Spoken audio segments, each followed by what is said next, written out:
2017 আগস্টে রাখাইন রাজ্যে রোহিঙ্গাদের ওপর চড়াও হয় মিয়ানমারের জান্তা বাহিনী। হত্যা, ধর্ষণ ও অগ্নিসংযোগের মুখে প্রায় 7 লাখ রোহিঙ্গা পালিয়ে আসে প্রতিবেশী বাংলাদেশে। যদিও বাংলাদেশ সরকারের হিসেবে এই সংখ্যা 10 লাখেরও বেশি।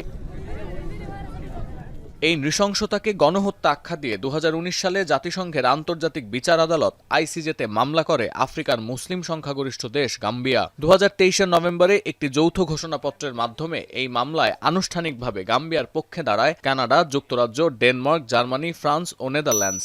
কূটনৈতিক, আইনি ও কারিগরি সহায়তার মাধ্যমে এই মামলায় সক্রিয় সমর্থন দিয়েছে বাংলাদেশ। জবাবদিহিতার প্রশ্নে আন্তর্জাতিক বিচার আদালতের বিচার প্রক্রিয়ায় আস্থা রাখার কথা জানায় অন্তর্বর্তী সরকার।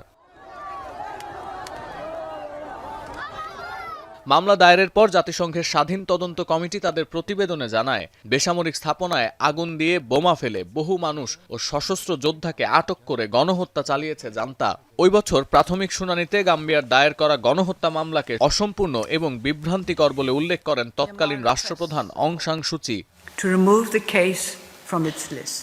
প্রায় 6 বছর পর এই মামলার পূর্ণাঙ্গ শুনানি চলবে আগামী 3 সপ্তাহ পর্যন্ত।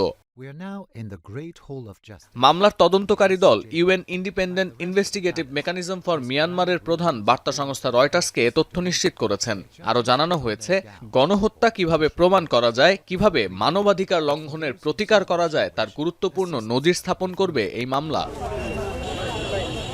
রয়টার্স আরও জানিয়েছে, জাতিসংঘের আন্তর্জাতিক বিচার আদালতে এর আগে প্রায় 1 দশক কোনো গণহত্যা মামলার শুনানি হয়নি। মিয়ানমারের বিরুদ্ধে গণহত্যার এই মামলার বিচার গাজায় ইসরায়েলি গণহত্যার মামলাগুলোতেও প্রভাব ফেলতে পারে বলে ধারণা করা হচ্ছে।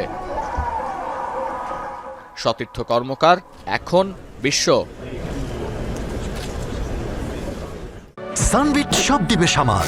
সানবিট ম্যাজিক প্রেস ডিশওয়াশিং এর মাথা ঘোরানো সলিউশন।